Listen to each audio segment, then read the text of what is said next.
uniquement du bloc majoritaire, enfin du socle commun envers lui qu'envers Michel Barnier. Pourquoi ? Parce que leur cote de popularité et leur avenir politique ne sont pas exactement les mêmes. Michel Barnier était sorti de Matignon étant assez populaire. François Bayrou a perdu 11 points dans la dernière enquête de l'IFOP. C'était inédit, ce n'est pas arrivé depuis les années 90. Donc ça montre quand même que François Bayrou est un Premier ministre qui est faible. Et surtout, François Bayrou a une méthode qui lui permet en fait de laisser naviguer tout le monde et de laisser les égos de côté. Pourquoi ? Parce que sur les affaires internationales, Michel Barnier voulait dire son mot face à Emmanuel Macron en disant que ce n'était pas un domaine réservé, mais c'était un domaine partagé. François Bayrou laisse le président de la République agir sur les domaines européens et sur les domaines internationaux. Sur les ministres de la Justice... Et pourtant, ça avait pas très bien forcément débuté entre Emmanuel Macron et François Bayrou. On le sait, sa nomination, il l'a eu au forceps. Oui, mais François Bayrou a un avantage incroyable, c'est que toutes les personnes qui vous diront comment ça s'est passé lorsqu'il était ministre de l'Éducation nationale disent que c'est un survivor. C'est-à-dire qu'il ne fait pas grand-chose, mais il arrive à ne mécontenter personne. Et c'est ça son grand point fort. C'est-à-dire qu'en fait, Macron n'est pas mécontent d'avoir mis François Bayrou pour l'instant parce que il permet de prendre des coups à sa place. Retailleau peut s'exprimer sur les sujets qu'il veut, quand il veut, et même au-delà.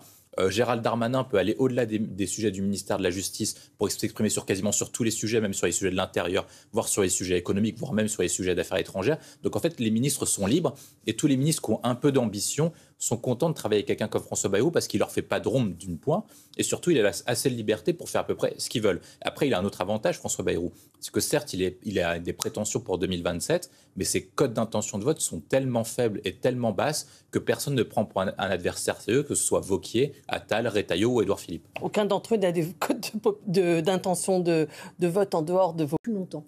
Il y a un cumul de conditions. La première, c'est que lorsque vous avez censuré une fois, les oppositions ont mesuré le coût de la censure, que ce soit à gauche et au sein du Rassemblement national. Donc, ça veut dire qu'à l'époque, vous pouviez censurer, c'était très théorique, vous ne savez pas quelles étaient les conséquences concrètes. Si on parle des conséquences concrètes, des permanences des députés Rassemblement national se sont fait taguer par des agriculteurs parce qu'ils étaient mécontents du fait qu'ils aient renversé le gouvernement Barnier, ce qui a permis notamment à Ursula von der Leyen de faire adopter l'accord Mercosur. Autre point pour le Parti socialiste, c'est qu'on a vu un changement d'opinion auprès des électeurs de gauche. C'est-à-dire que les électeurs de gauche étaient favorables à la censure de Barnier, ils ne sont pas favorables à la censure de Bayrou, même s'ils sont contre la politique qui est menée par François Bayrou. Donc ils bénéficient du fait, ça s'est passé avant, on a vu la catastrophe, on a vu le chaos. Donc aujourd'hui, on peut en mesurer les conséquences. L'autre point aussi, moi je pense, c'est qu'en fait, la plupart des partis, notamment, ne veulent pas retourner en élection.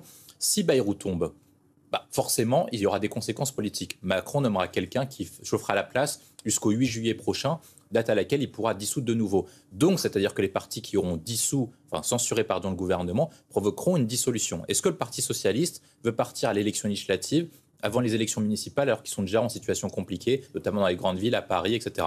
Est-ce que les Républicains veulent partir aux élections législatives anticipées, alors que la dernière fois, ils ont quand même divisé quasiment leur nombre de sièges par 2. Est-ce que le Rassemblement national veut, 2 ans avant l'élection présidentielle, subir un nouveau front républicain qui montrerait que le Rassemblement national n'a aucune chance de remporter la prochaine élection présidentielle. Donc en fait, aucun parti quasiment ne veut retourner devant les urnes et ça profite à tout le monde du fait que François Bayrou soit là, qu'il ne fasse rien, comme le dit Catherine, parce que effectivement, il annonce quelque chose le lundi et puis le dimanche, il changera d'avis en fait, et puis après le lundi... Là-dessus, vous êtes tous les deux d'accord? Oui, bien sûr. L'immobiliste. Il n'a pas de majorité. Il n'a pas de majorité. Mais oui, il peut rien faire. Il peut proposer n'importe quel texte. Soit le RN sera contre parce que s'il a des résultats, Retailleau visera leur électorat, soit il parlera à la gauche, mais en fait, il fera tellement de concessions par rapport au programme qu'a adopté Emmanuel Macron qu'il se reniera lui-même et qu'il perdra ses propres électeurs. C'est ça le problème qu'il a.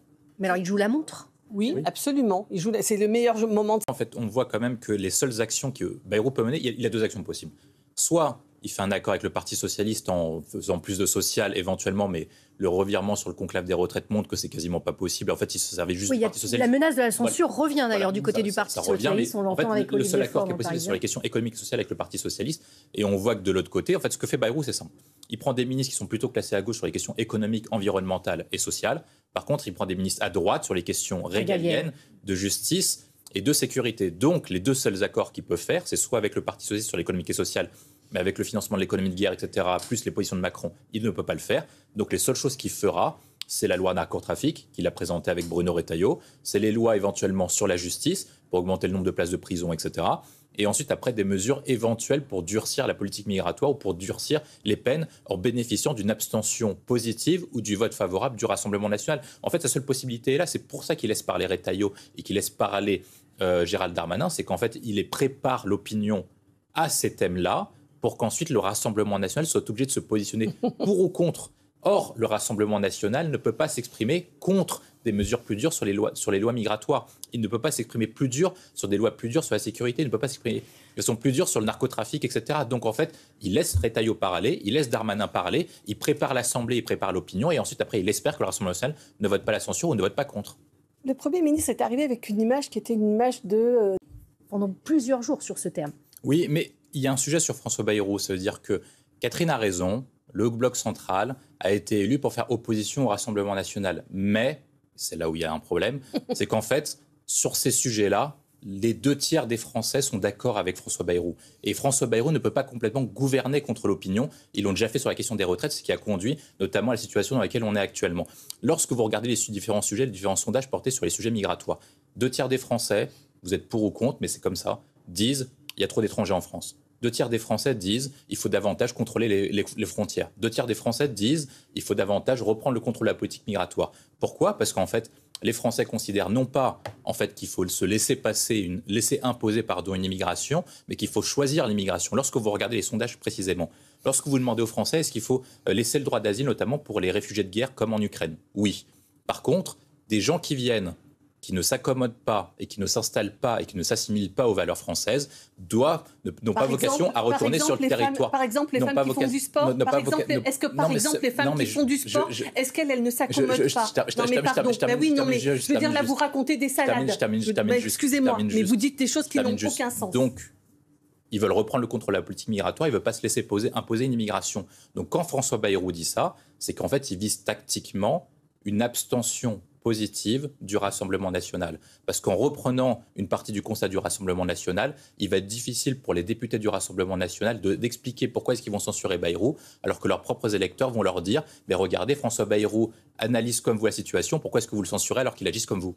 Pour vous, c'est un calcul politique aussi ? C'est un calcul politicien. C'est pas un calcul politique, parce que faire de la...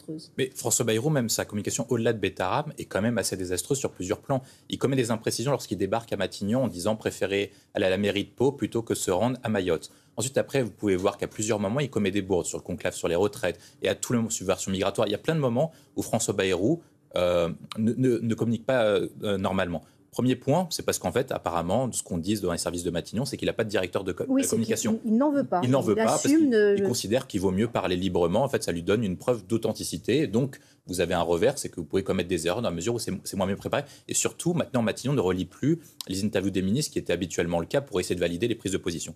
Autre point plus aimant sur l'affaire Betaram. En fait, le jugement est particulier. François Bayrou, quand même, était dans une affaire qui était difficile. Il y a une partie des faits qui relèvait notamment du fait qu'il soit ministre en 96, une autre partie 90, où il n'était plus ministre, le fait qu'il soit président du Conseil général, le fait qu'il soit ensuite après maire de Pau, que sa femme donne des cours là-bas, tous les éléments et tous les indices lui laissaient, aux yeux des Français, une sorte de présomption de culpabilité.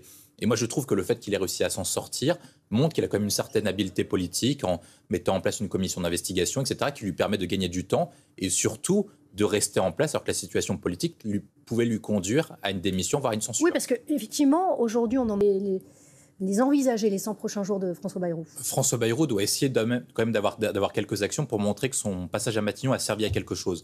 Faire adopter un budget, faire adopter quelques lois symboliques qui lui permettent éventuellement de revenir vers les Français si Macron dissout en disant « Voici nos résultats, pourquoi est-ce qu'il faut continuer avec moi plutôt qu'avec les extrêmes ?» Catherine Tricot. Rien.